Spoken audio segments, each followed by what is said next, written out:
Hi, good evening. Welcome to Case Middle School. My name is Erin King, and I'm the principal here at Case. So it's wonderful to see all of your faces tonight. We hope you're going to learn some stuff about how we do things here at Case and just get excited about coming in September. I'd like to introduce you to a couple of people. This is Mike Morgan. He's the assistant principal and my partner here. And this is Carla Van Wormer, our other teammate, and she is the guidance counselor. We typically have two, but she has been the queen of everything since February, since we had a retirement. So she's been doing everything herself. So she needs a lot of applause right now. So I'm just going to say she's been working really hard. Mr. Shane Lee is in the back, and he is the Superman of all AV and technology, and he is taping this for us. So if you want to go back and take a look at anything that you missed, or for people at home who can make it tonight. So we're going to get started, and at the end there's going to be time for questions, but don't be afraid to interrupt and raise your hand and have us go back and review some information. So let's get started. I'm going to hand it over to Ms. Van Wormer. Welcome. Well, fortunately for me, it's not my first year here. I'm in the 20s. We're just not going to talk about how many years I've actually been here. So being the only one here is okay, just because I know the ropes. So we're really excited, and thank you for coming. We know there's been some confusion as to whether or not tonight we were going to be able to have this presentation for you, just due to the change in nature out there in our air. So we know some people probably stayed home and they'll be able to see the recording, but we appreciate all of you that came out, so thank you. We know your lives are busy, but we also know that your children are important to you, and they're very important to us. So this is just our first step to try to help with that transition from Wiley to Case Middle School. So we're going to start off by talking about what is cool at Case. So something that's different is that students change classes frequently. Let's just say approximately every 40 minutes. So we have a bell system. It's a very nice bell system, so it's not going to startle anyone. It's really a nice way to indicate to the students that it's time to move from one class to the next. So there'll be a bell, and you'll head out for 3 minutes to find your next class, which most of the time, the way this building is set up, it's a very easy building to navigate. Most of the time, that is more than enough time for our students. So they're just moving a lot more. I believe if you were to ask them, they say that makes the day go by pretty fast because they're not really idle for very long. When they come to Case, they're placed on one of 3 teams. That's all random placement, so it doesn't matter which team you're on. Our teams were named after our pillars of character. So our 7th grade teams, as it stands right now, will be responsibility, caring, and citizenship. So one of those 3 teams your child will be on in the fall. And they come with a color, and the color matches the pillar of character, which is really fun for when we have pep rallies. The teams all kind of compete against each other to see who can dress in the team color the most. So we have those fun things as well. Combination lockers, I'm not really sure those are fun, but they sometimes are different because you will have access to your locker and time to go to your locker. We just recommend to our students, even though a change in our rules pre-COVID is that we started to allow our students to carry backpacks. We did not allow that for many years. But once we issued Chromebooks, it was really to the benefit of our students and the Chromebook that they have a bag to carry those Chromebooks in, because they are traveling 3 flights of stairs on a regular basis. So they'll get a lot of exercise. So if they have a little step counter, I think they're going to be surprised at how many steps they take in a day. So the combinations or lockers are nice because you can store your private items there. If you want to keep extra clothes, or you want to decorate your locker, or keep some extra something, cash, whatever it might be, pictures of friends, family, the dog, anything along that line. It is the student's locker for the year. Probably the biggest feedback we get, and most important to many of our students, is the fact that they really like our lunches. So the lunches are cooked here, so they're fresh. They're not a pre-packed lunch. They're not shipped from anywhere. So they get nice, fresh lunches, and they tell us all the time how much they like our lunches here. So that they find. So some of this is feedback from our own students at what they think is cool at Case. We do have sports programming. So at the 7th grade starts our modified level of sports, which we'll talk about a little bit later in our presentation. We have school dances. Thank goodness we're able to bring those back. We weren't able to have those because of the pandemic, and this has been our first true normal year where we've been able to bring those dances. I'll clarify, we call them dances, but they're really activity nights. So we're just kind of changing the language over. The activity night means we have dancing going on in the cafeteria with the DJ, but we also have basketball games, ping pong, outdoor games going on in the gym. We split the gym in half for different activities. So kids have a variety of things to do. Not all students want to come and dance all night long, but they do want to come and have a really great time with their friends. So that's what happens. Our dances are typically 7 to 9:30, and we have one every other month. And of course, reading, it's always a encouragement to all of our students to always carry a personal reading novel on them so that whenever they get done with classwork, teachers will then say, if you get done with this, or you get done with your homework, or you're done with the test or quiz, please go ahead and take out your independent reading novel. So of course you'll be reading things that are selected for you in English class, but this is a time where you'll be able to read whatever it is that's interesting to you. You might have a whole different type of taste in an independent reading novel, and we want to make sure that you're always carrying one of those on you, so you'll have some time to do reading that you like. So often we get a question, is this a junior high? Is this a middle school? Well, years ago we changed it over from a junior high to a middle school. Middle school is really not only just because it's Case and we're a very cool school to be coming to, but it's a great time in your life. We kind of get you ready for the high school, but yet we don't jump too fast. So you're coming from more of a traditional elementary setting with some changes at Wiley and a little bit more responsibilities. And then you come here, additional responsibilities, changing classes every 40 minutes, increase in homework, of course, because the expectation and the learning is still growing. So of course, when you go to high school, you'll have even more, but you kind of get used to that time management and that development of the understanding of managing your own personal time, especially when you get home. So it really is that link to help you be more successful with what is going to be expected of you when you go to the high school. So it's really a very cool time. There's a lot of changes in our students' lives, friendships, interests, all these choices that they haven't had before, just because they're at that developmental age that they're ready for those choices. So that's pretty exciting for us to watch them grow and mature. And, with only 2 years with them, we see a lot happening, and then we know that they're ready to go over to the high school.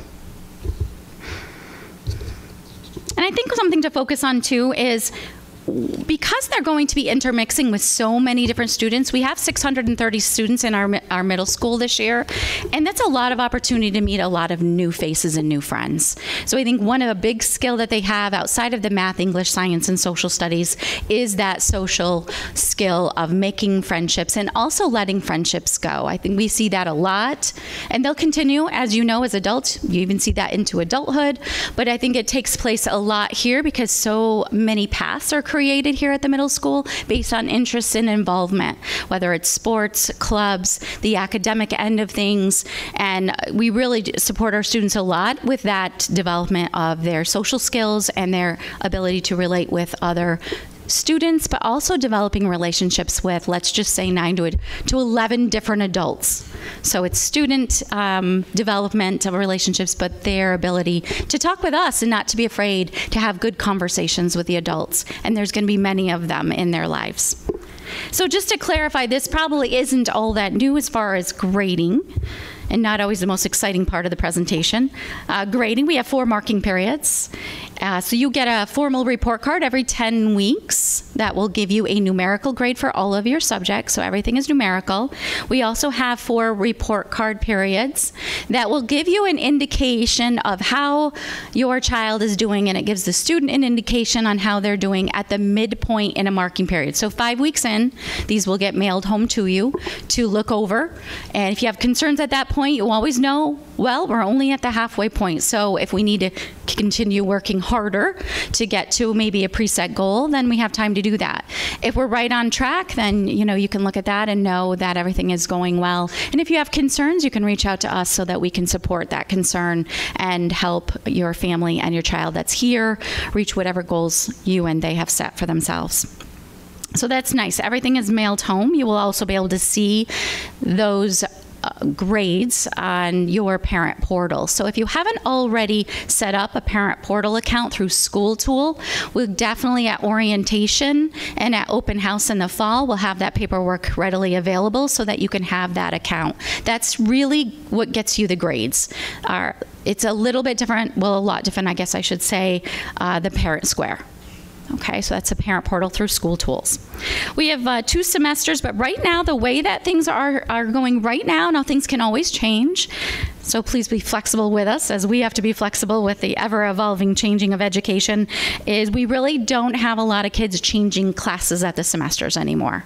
So most of the 7th graders will actually not change a class unless they're receiving some sort of support service and they have basically transitioned out of that particular support service. Honor roll, we have honor roll A and B. So as you can see up above, it should have that displayed for you. A honor roll is 90.000 and up, and B is 85.00 up to 89.999. So you, of course, that will be indicated on the report card, and that is based on a cumulative average of all of the courses. And just to let you know, not all courses are weighted the same, because not the same amount of time is spent in each class. A math, an English, a science, and a social studies would be weighted differently than, let's say, gym class or music class. Courses that our 7th graders currently take, I don't expect this to change a lot, but sometimes there's little additions or changes. Core classes, math, English, science, and social studies. Elective courses means you can choose to be involved in these, and that would be chorus, band, and ensemble. So ensemble is like our select choir. Special area classes that most kids will have. Our students are like snowflakes. Their schedules don't look alike, and they don't always have everything the same. And I just want to say this, you don't get concerned but when you get the schedule home in the fall. But if you have questions, please call us. But most of our students will take music, technology, gym, 7th grade health. Maybe they'll have some sort of intervention service, which I'm just going to call for tonight, math AIS or reading AIS, and a foreign language. There is also other support services that might be on their schedule, and some support services will actually reduce some of these special area classes. So that's why I say not every schedule is going to look exactly the same.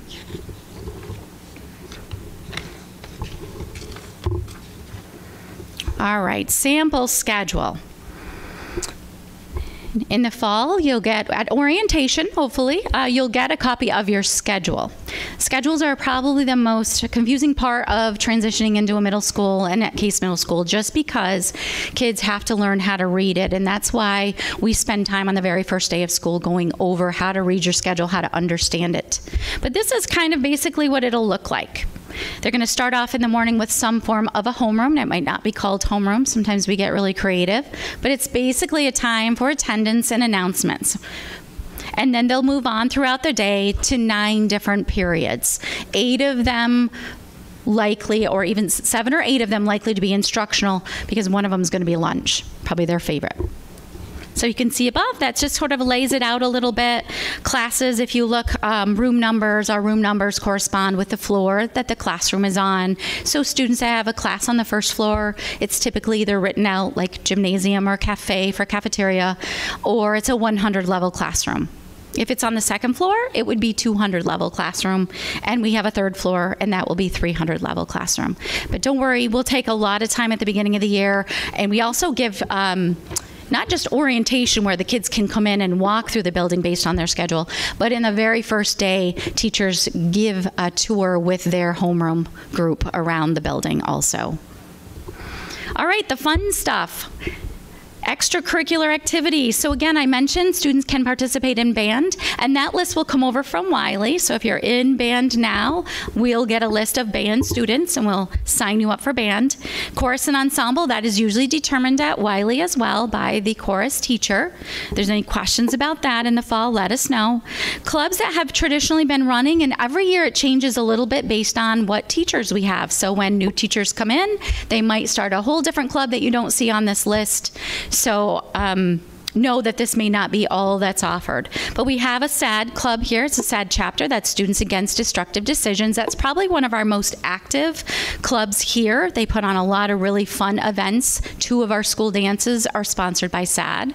They do a Breast Cancer Awareness Day, which we call Pink Out, and that's where the entire building just becomes pink from head to toe sometimes, and we have some competitions with that. They also support the learning about men's health awareness, and that is our Mustache Day, so kids come in. So don't be surprised if you're asked to buy some extra mustaches to stick all over them, because it's really a fun time. At the same time, they're learning about men's health and why it's important to understand that, our health is important.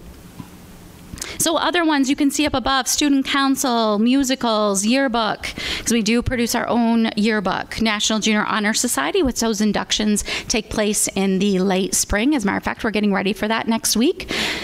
And we have our own news station, so we have students that do news program for us every morning. So they tape it throughout the day or at the end of the day, and we see it the next morning. So that's pretty exciting. If that's something you think you want to do, pay attention at the beginning of the year and get on board with that. It's really an awesome program.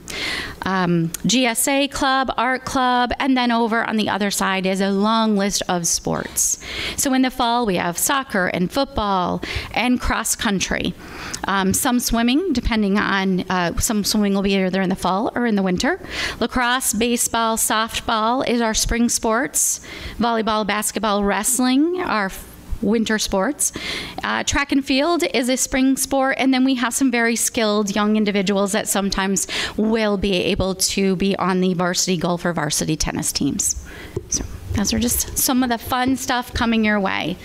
The next slide is just to show you that we really have a great funny side, and here at CASE, it's not all just teaching you math, English, science, and social studies. Again, it's about building relationships in our own small community that hopefully will trickle out into the larger community. So one of the slides is just our staff picture for one of our pep rallies, and that's our Fall Fest, where that's kind of more of a costume-based pep rally.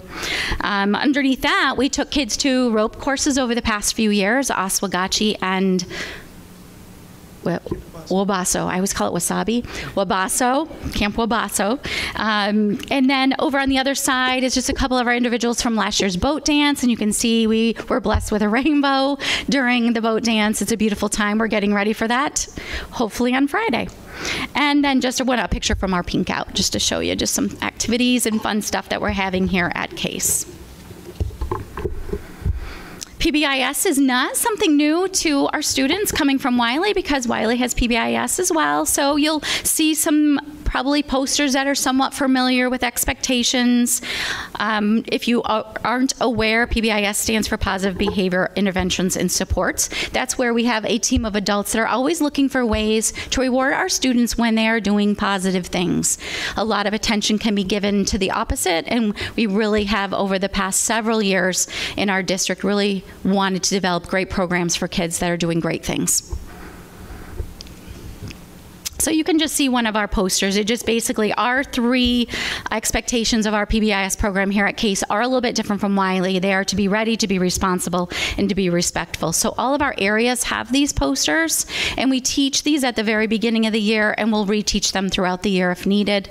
And it just lets their students know what the expectation is. I think the biggest one is really noise level, which is our next slide. Just voice levels, like what should you be at a voice level in the hallway, in the cafeteria, just because we're really trying to just teach respect for others. We might be traveling in the hall and not be taking a test, but we might have other students in the building that are. So it's just learning those basic skills of just respect, responsibility, and being ready and prepared for school.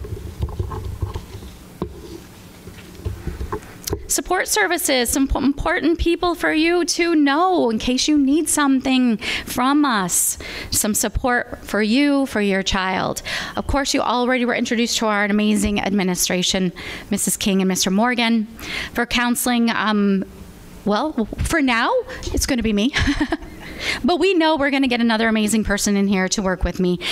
So we'll update that for you, of course. We have a wonderful social worker in-house, Mrs. Adams. So she has been just a saving grace to us as well, really meeting the needs of our students, especially at a more intense level. Mrs. Wargo, our school psychologist, some of you might know that name because she does work in other buildings and district. And Mrs. Sutton is our homeschool coordinator. In our clinic, we have the family clinic here. We have Mrs. Forget, our nurse, and Mrs. Tyrell. And we also have nurse practitioner, Mrs. Annabelle Hyde, which you may know her from another building as well. Usually she knows the kids pretty well. And we have a social worker through the clinic as well, Mrs. White. Other support staff and programs that we have in the building, we have a 4-H program here. We have Liberty, which I believe is also at Wiley, so that might be familiar to some of you. And we have a pivot support person here that runs some of our programs and offers additional support for our students. And those names can change, so we will always introduce those people because they're so important to our kids at the beginning of the year. Just to update you on counseling services, because I'm not sure if it's going to be different for what you're used to. We do take referrals for counseling, whether it be through the school counselor, myself and my future partner, or if it's to see Mrs. Adams. That would just be parents can call us and ask for us to touch base. Sometimes parents will call and say, you know, maybe something more intense has gone on in your son or daughter's lives and you'd like us to see them, you know, bi-weekly, weekly, whatever the request is. We always try to honor that. Teachers can send us names when they start to see maybe something changing in one of our students. Probably the number one way we end up with our students is a self-referral. They come down, which is really a big step in their development, is they start to realize when they need support. And we always want to support and encourage that, because that's really important to recognize their own stress and know that there are people in our building that will help them with that. And sometimes we'll get anonymous, you know, like another student might reach out to us and ask us to see one of their friends. Other services available, crisis counseling, group counseling, you can see the list. It's pretty lengthy. You will also see us at parent-teacher conferences if we can be there, which we do usually have a couple half days, just like you had at Wiley for parent-teacher conferences. And if you wish for any of us to be there, you can always let us know that you would like us to be present at that particular conference. Whew, we're almost done. All right, what does it take to be successful at CASE? I think it's pretty likely you know the answers. It's just making sure that you stay consistent with it. Be organized and prepared.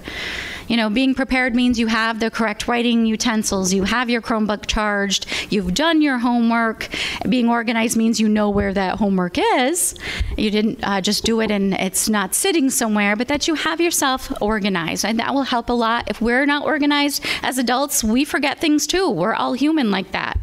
Managing your time, that's probably a big thing that you're going to see your son or daughter begin to do, because as the expectation of work being done at home increases, they've got to learn to kind of balance their social time, TV time, gaming time, sports, whatever it is that, you know, brings them happiness, which we want them to have, but they have to have that little extra time to make sure they're getting their work done. And some days are going to be more than others. But we used to tell the kids, you know, just block off maybe a half an hour that you know that you're going to not have your phone or you're not be gaming, you don't have your chores to do. Never let them tell you that we gave them an excuse not to do chores.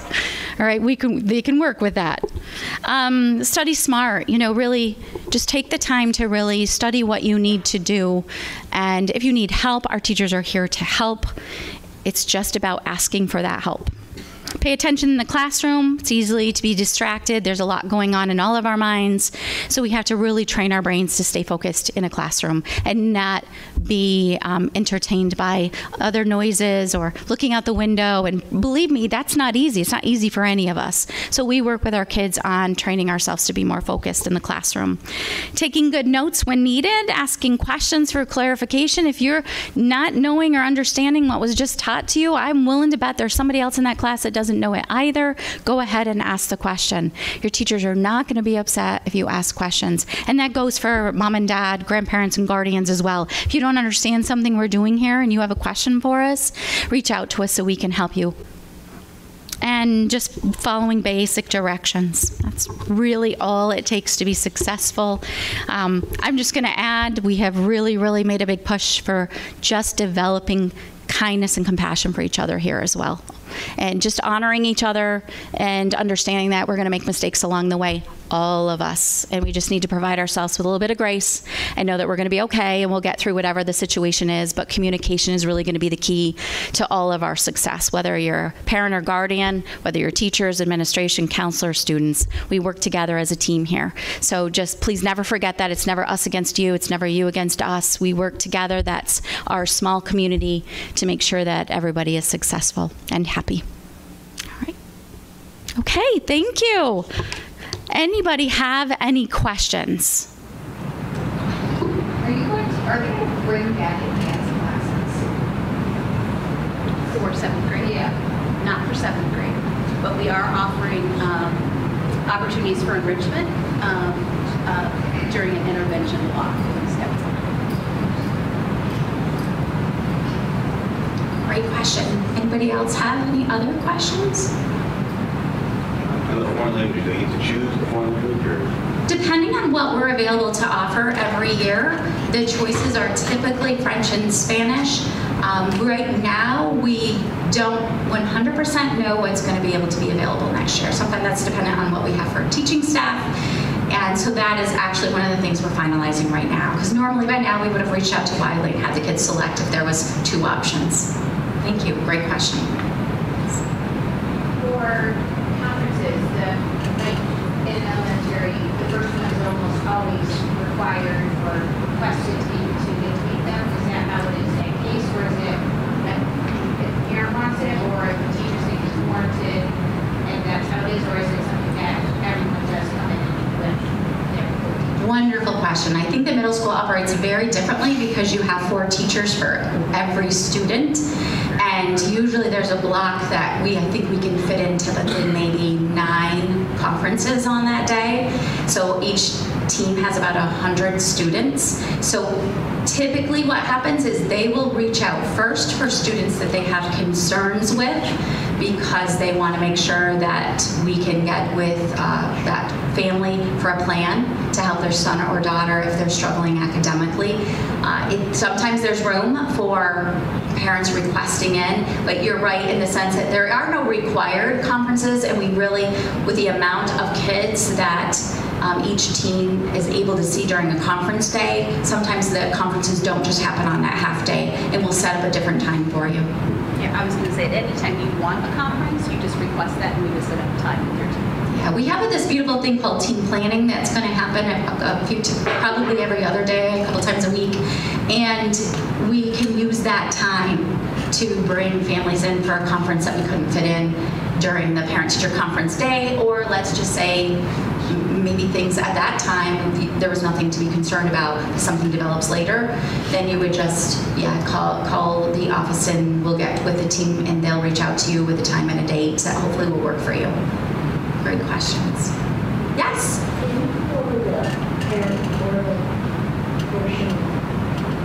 Absolutely. So we have the parent portal, which you technically could have access now, it's just not used quite as much, is a portal that opens up your child's grades. So you can navigate this portal with several different drop-down tabs. And I'm actually thinking we might do something at orientation or open house to kind of walk you through that if you're unfamiliar, where you can kind of drill down, which means you can kind of pick what subject you want to look at, just assignments. Then you have ways to look at whether or not Johnny's doing his math assignments. I'm sorry if there's a Johnny in here, I'm not picking on you. Okay, or maybe it's sites. But you can also, you have another opportunity where you can pull from the teacher's grade book and see what the average is in science right now, social studies, English, math, music, technology, and you can do that regularly. You can access your portal anytime you want, and grades are typically updated, depending on the subject. Some are a little bit lengthier in between updates because there are bigger projects. But usually you can see how your child is progressing more regularly. So you don't have to wait for the progress report. You don't have to wait for the report card. You can check every Friday if you wanted to. I remember remember as a parent when we first got this, it was new technology, and I think I looked every day. I don't recommend that. It gets a little obsessive, but it was it was so empowering for me as a parent to be able to see what my children were doing in school in a way that I'd never been able to before. Once I realized everything was going to be okay if I didn't check so often, then I kind of went. Yes, go ahead. I don't think you want that kind of stress every day. No. I'm just saying. I have older kids, and I don't think you want that kind of stress every day. I also think it's a good idea to start that practice now in middle school because it'll just help you to navigate that as they move to high school and just to get in that practice of checking and kind of seeing where they're at and having those conversations. Side note, they're not updated every day, so don't look every day. It is really stress that is not, it's not necessary. But it is a wonderful, empowering tool for you. So if you're, you have some sort of plan with your child that, if things are going well in this particular subject, they're able to go to the school dance, let's say, but it doesn't fall at a progress report time or a report card time, you can use this as a tool because you'll be empowered with knowing how they're doing. And again, you can, we call it drill down on the data a little bit, where you can actually pick the individual subjects. So if you're very concerned about a particular subject, you can look at and you can see why. Poor Johnny. Johnny's math average is lower. You would be able to see if there's zeros on assignments or maybe some lower test or quiz grades, and that gives you the opportunity to reach out to the teacher if your child is unsure whether or not they can do corrections or if there's anything that they could do to help some of those grades that are a little bit lower than what you'd like to see. Yes? So I'm one of the nurses at Wiley. So just to speak to the nurses for CASE and hopefully make your life a little easier this summer and in the fall. 7th grade is a mandated physical year. So if you've had a recent physical, either start getting those copies, like either to us, even at Wiley, start getting those appointments scheduled, because I know also once school starts, those appointments can go very fast at doctor's offices. The other thing besides physicals being needed for 7th grade, you also need a meningococcal meningitis shot. That should very well be done before school starts. So I just wanted to put that shout out to you guys. So that way, definitely the shot appointments we want before school, and those appointments really go fast if you try to book them like the last few weeks of August. So I just wanted to hopefully make your life easier and the nurses' life at CASE easier when it gets to be September. So thank you. Thank you. We're going to add you to the program next year. Super helpful. Just a slide. Any other questions? Feel free to ask. Yes. So the kids will have, if you have a team in 7th grade and they'll loop, are you continuing to do that? They'll have the same teachers for 7th and 8th grade? Yeah, so I'll clarify that. So a few years ago, we used to just loop in 1 or 2 subjects. And looping means for 7th grade, you start with a teacher and you have that same teacher for 8th grade. And then we decided that it was so successful that it was best that we do it for all of our core subjects. So math, English, science, and social studies, our students will, whatever teachers you're working with in 7th grade, your son or daughter will likely be working with them in 8th grade. Sometimes there's changes, sometimes there's movement, sometimes new teachers come in or retirements. So there are those occasional changes, but it's really great for your kids because they've built that relationship, they understand what the expectation is for that particular class of that particular teacher, and they have a comfort level coming back in 8th grade. They don't have to start all over again with all of their teachers learning those expectations. And it is really lovely for all of you parents in the audience because you will build that relationship also and have that for 2 years. So what are the 3 science teachers, 3 social studies teachers? That's correct. Yes. 3 full teams. So, and like I said, they'll have a nice team name and team color, and it's the math, English, science, and social studies. Other questions? These are great questions. So do you also want to speak to the fact that they will also even move through with you for 2 years and or your partner for 2 years as well? Yeah, so from a counseling aspect, we do the same thing. I typically have students with the last name L through Z. And if I was ever going to change, I guess it would be before my new partner comes on to work with me. But that's my typical alphabet, L through Z. And in previous years, my other partners here were A through K. So we keep our kids for 2 years. So if you want to reach out to us for anything, that's just a little bit easier to streamline, who you're trying to reach out to. So thank you. Yeah. And at the high school, it will be the same way, except it'll be 4 years with the same person. Typically, does the orientation, So the orientation is in August before school starts. We change it every year a little bit, so I'll give you the standard. Usually our students come in and we have a bunch of volunteers. A lot of our National Junior Honor Society students will come back to help us because they know the building. And we will have, if our schedules are ready, they'll pick up their actual schedule, and then they'll be given, they'll have the opportunity to tour the building based on their schedule. This is a very big building, which is pretty intimidating to our kids. So it's really nice that they can look at a schedule and know what they need to know instead of know everything. And so we'll have like tour guides, students that are set up on the floors that can help kind of with the navigation of where they are in the halls.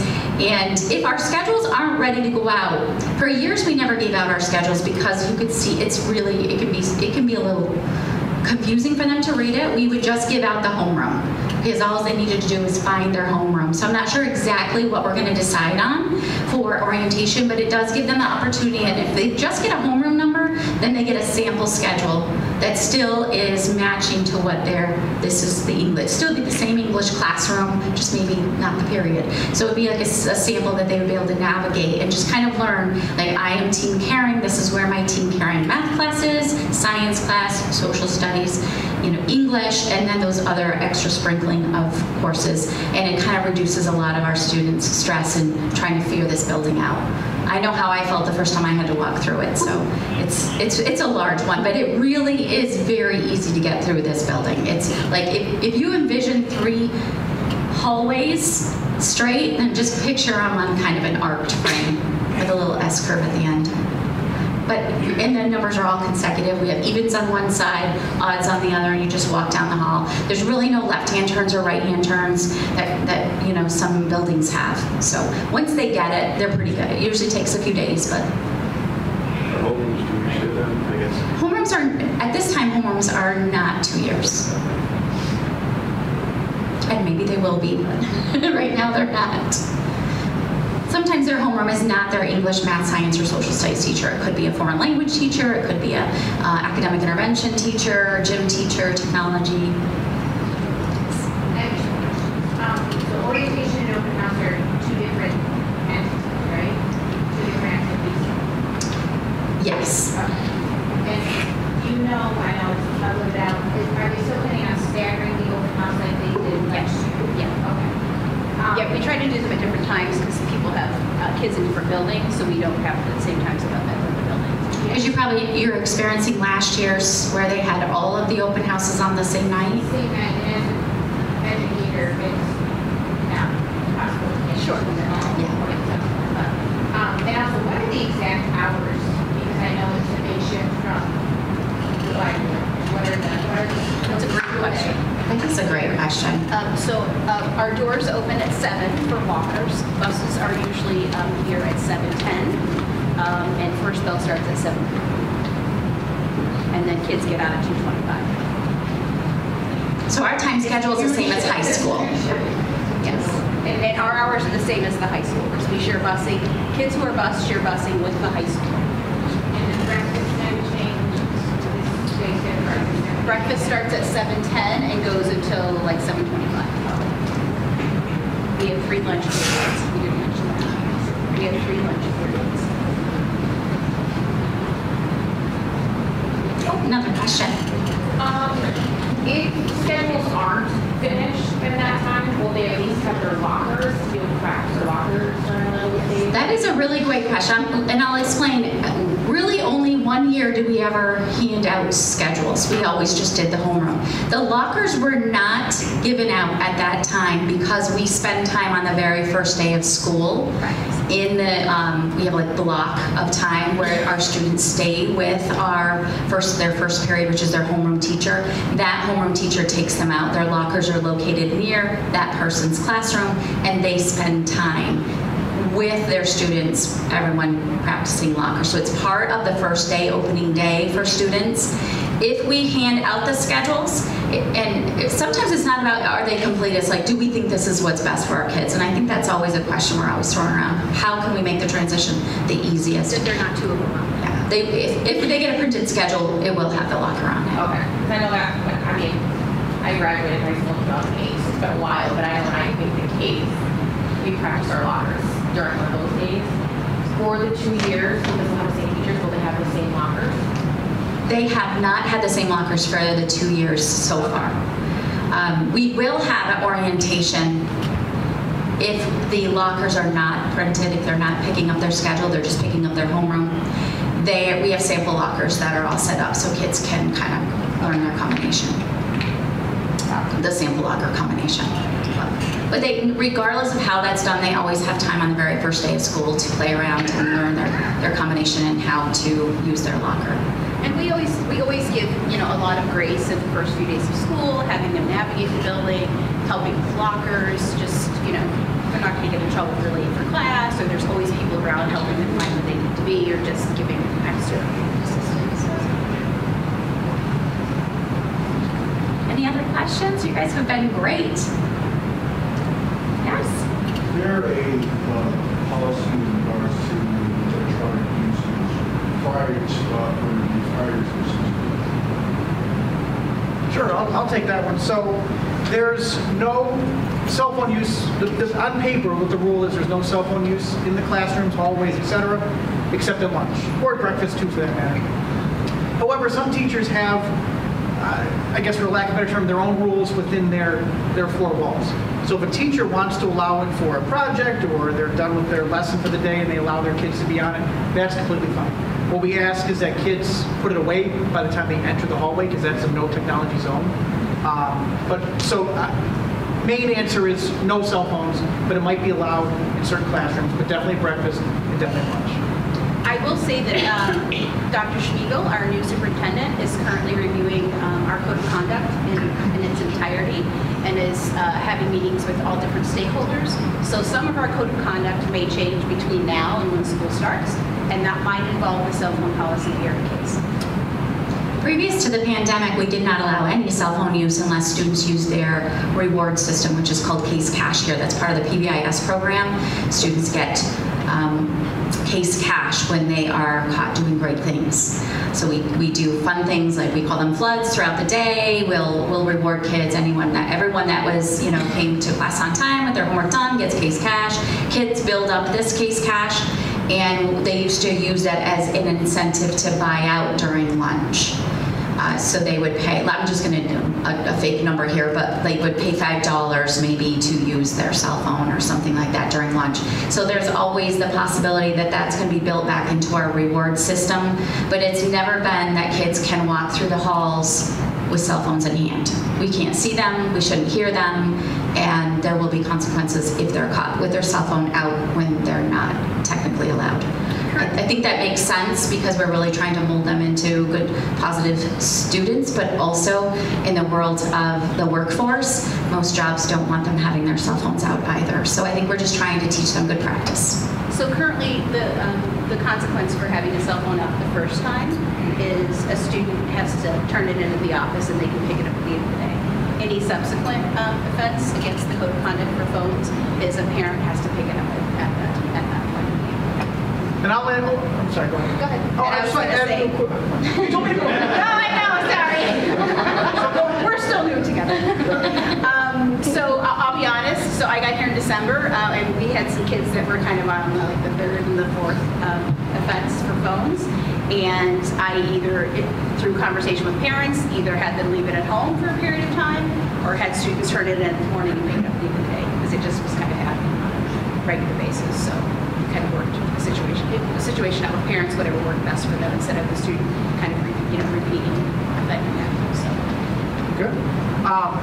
The one thing that we hear a lot, and I just want to assure you as well, is parents get really, really concerned when their kids don't have access to their phone in the event of an emergency. And I get that. We all get that. But I assure you that in the event of an emergency, your child will be able to contact home. They will be safe. We have plenty of phones available for a student to use at any point. We do ask that they stay off their cell phones, But if you need to reach them, feel free to call the office. We call them down instantly. They can speak to you, or they can call you back, or we can deliver the message. We want to partner with you against that. We don't want this relationship with parents over cell phones, and sometimes that happens. So we're not trying to decline your child from reaching you, or the opposite in the event of emergency. We're just trying to teach them proper use and time, and there's so many ways that you can use a cell phone or a regular phone here properly, and so that's why we're just reteaching those expectations. So I just wanted to put that out there. So. Supply list. I know that when my last one came through, maybe things have changed a little bit. General supply list came out that was really long, but that wasn't maybe technically everything you needed. Do you suggest waiting until the first day to find out what they need for a teacher, or does that list still come home that you want to go on right by? They work together on the supply list, so we should have a pretty accurate supply list. It's just occasionally a teacher's going to ask for something different that nobody else in that department wanted on the supply list. So, I can't remember how many years, but I know you've had kids come through. It is shorter than it used to be, and and because we do so much with our Chromebooks, we're still teaching and we're still doing paper work, but we don't have as many need for like notebooks and things like that. So it is a condensed compared to years past. You're not buying like 5 2-inch binders, one every color for every subject. So it is streamlined a little bit, so I caution you buying too much because I don't want you to waste your money on something you don't need. There's not a lot of need for notebooks, spiral notebooks. I think really a couple binders and some folders and dividers is Now as many glue sticks, you're kind of past the glue stick stage, which is awesome. Right? Color pencil. Yep. So I mean, one thing they'll really want to have is a nice sturdy backpack. So over the summer when you're seeing those on sale, because they are carrying that home, and they're moving so much, so they're constantly picking their backpack up and moving around the building. So I would also think of like when you see like reusable like water bottles too. Like they probably already have those, right? we do have water bottle fill-up stations. It's a lot to say, which we didn't used to have. So I see our kids drinking a lot more water. I don't know if it's because the stations are cool, but we see them filling Or they up. water bottles are cool. Is what it is. They have cool water bottles. Yeah. So that's really, really nice. Yeah, so here at Case, they'll get issued a Chromebook within the first, I don't know, let's just say week of school, and that is theirs until the end of the year when they turn it back in. So they can take their Chromebooks, and they need to take their Chromebooks to get their homework done, and they need to charge them, and then they bring them back. So yeah, so one of the things that especially, I get the opportunity to see a lot of new kids coming into district after school has started when we enroll new students, and I always say, leave the charger at home next to something as part of your nighttime routine so that you remember to charge. Because what happens, and this is not meant to be a negative thing at all, but kids do forget to charge their Chromebooks, and our teachers all have charging portal spots for them, but kids will share their charger. And so here goes Johnny. Poor Johnny. I'm sorry for in the crowd. Johnny gives it to Sally. Is there Sally? Sally then gives the charger to to Brian, and then Brian gives it to Jose. And now we have no idea where that charger went. At this point, we've shared it so much we can't find it. I think we go through more chargers than we do Chromebooks. So you really want to just keep that charger at home, make it part of your routine. If you charge it at night while you're sleeping, it's going to last all day. Well, and next to your phone, because the kids always remember to charge. They do know how to charge their phone. But it's remarkable. Yes, get them a double. So if they do it at the same time. But they are issued a Chromebook and a charger.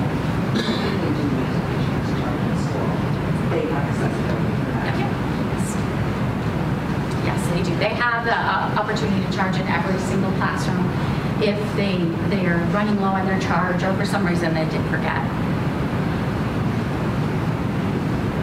Since they have a Chromebook, if they are absent, do they have access to the Chromebook, like to get work, or do they have to call in to figure out what they need to make up, or is it already basically established on the Chromebook or where they could go? We are still really heavily using Google Classroom as a school, like a calendar for each class. So I would say, most, if not all of our teachers keep the calendar of work on the Chromebook. for the kids to access. Now, they may not have everything, because it may be something that's in class, that they need to be in class, a package or something that they're doing, or a lab, something along that line, but they generally should be able to see what's expected for every class. So I do believe it's helped a lot when kids are out ill, that they can, if they're well enough, they can get on their Chromebook and they can still possibly work on one of the programs, or English or math, some of the work that's required, they could do from home if they were absent. And that's helped out a lot. I remember the days where somebody would be out and we'd have to collect, and we'd be sending like a stack of work home. This poor child doesn't even feel well enough, but here's the work. So it's a little bit easier for them to catch up and to know what is done, and they can see what they've submitted and grades through their Google Classroom as well. So Parent Portal, you'll be able to see the grades, and sometimes the kids can see some of their grades through Google Classroom, but sometimes there's things that are on, both at the same, till the very end. Like they'll always update their Parent Portal. Google Classroom may not have everything. Something would have been a test that's not in Google. So really the Parent Portal's got the most accurate grades.